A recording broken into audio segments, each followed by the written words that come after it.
My name is Nikole Rawlins, and I had breast cancer, but breast cancer never had me. I was diagnosed with carcinoma in situ. It's a very aggressive form of cancer that normally does not have a survival rate of more than 2%. I was 52 years old at diagnosis from my normal annual mammogram. I have been getting mammograms for the last 12 years because I started getting mammograms every year at age 40. And every mammogram was always perfect. And then this one, it was, hey, we see something. We might need you to come back and do another mammogram. This time you're going to do a 3D mammogram. And came back to do the 3D mammogram, and next day we're going to need you to come back because we are going to do a biopsy because the 3D mammogram is showing that there is a mass there. I had absolutely no symptoms. I was a person that even outside of my annual mammogram, I did self-checks and I never felt anything. I never knew anything. There is no family history of breast cancer in my family. Actually, there is no history of cancer at all in my family. I was also slated and did the genetic testing. No genetic showing either of cancer. My initial reaction was like, hey, did you send this to the wrong person? Is this for me?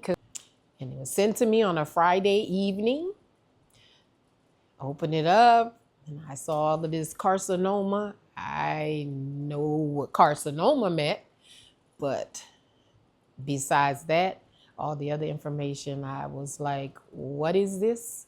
Who is this? How is this? Are you kidding me? Is this real? Hey, is this thing on? This is not me. I had to do only 3 rounds of chemotherapy, but I did have to do 6 weeks of radiation. And I also had a lumpectomy done where the mass and about 5 centimeters around the mass was removed, and also to ensure that it did not move into the lymph nodes. My lymph nodes were removed as well on my right side. I was then prescribed a medication called tamoxifen, or more commonly known as the chemo pill, that I have to take for 5 years.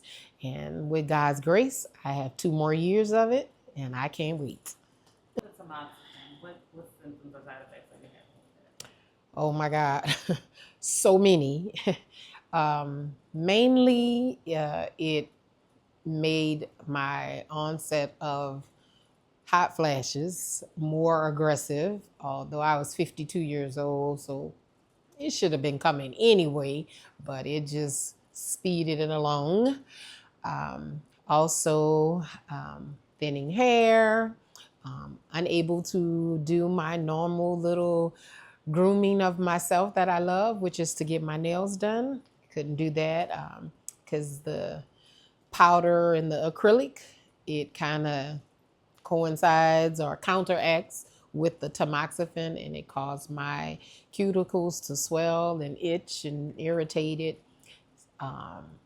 That was the one thing for me, being the vain person that I am. I couldn't get my nails done. That was like horrible for me. My memory is shot. Sometimes I may have a conversation with you, and in the middle of the conversation, I'm gonna say, what was I saying? What were we talking about? I was fearful, most definitely. I think the most change to my family dynamics or life was that my husband started treating me like a piece of glass. Like, don't touch that. You might not, you shouldn't mess with that. That might cause more cancer. You can't do this because that might.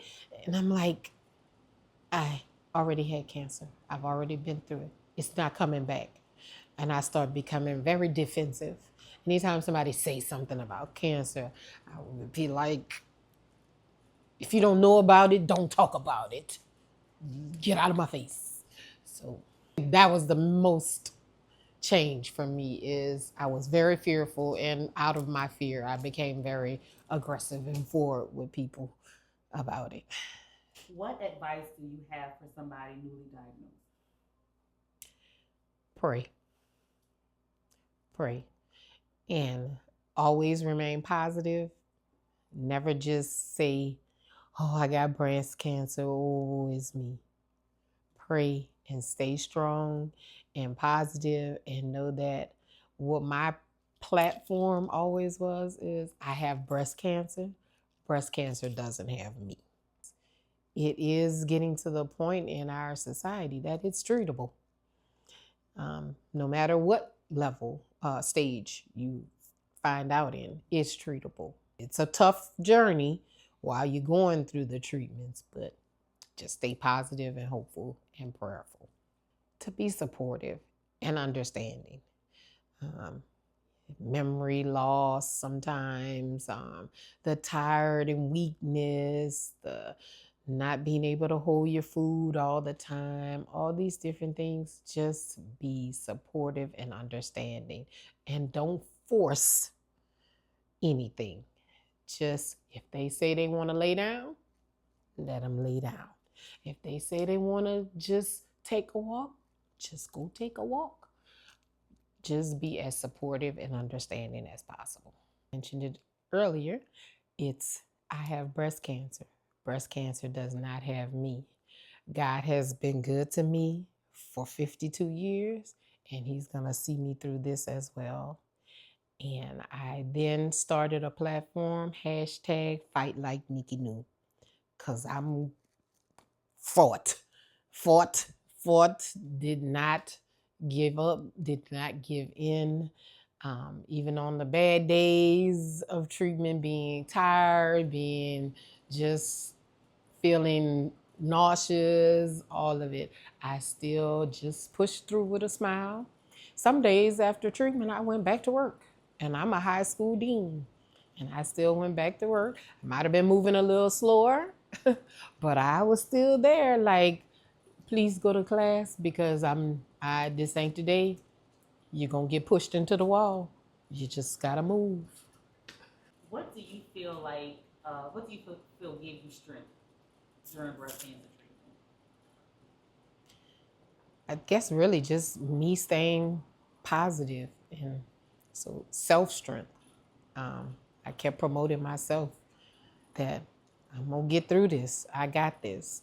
And then the help of my best friend. I have to give kudos to my best friend. I have other friends that were, supportive throughout it, but my best friend, if I was leaning, she was pushing me and holding me the other side. If I was weak, she was holding me up. And at the time that I was diagnosed, she was going through a major loss. Her fiance was murdered. But she still just, she had her grieving time and her grieving moments. But if it was, okay, I got this appointment or I have this treatment or whatever, she dust her tears off from her grief and took me where I had to be at if my husband couldn't do it. So, April Thomas, my bestie. What do you think people misunderstand about breast cancer? That is just a death sentence.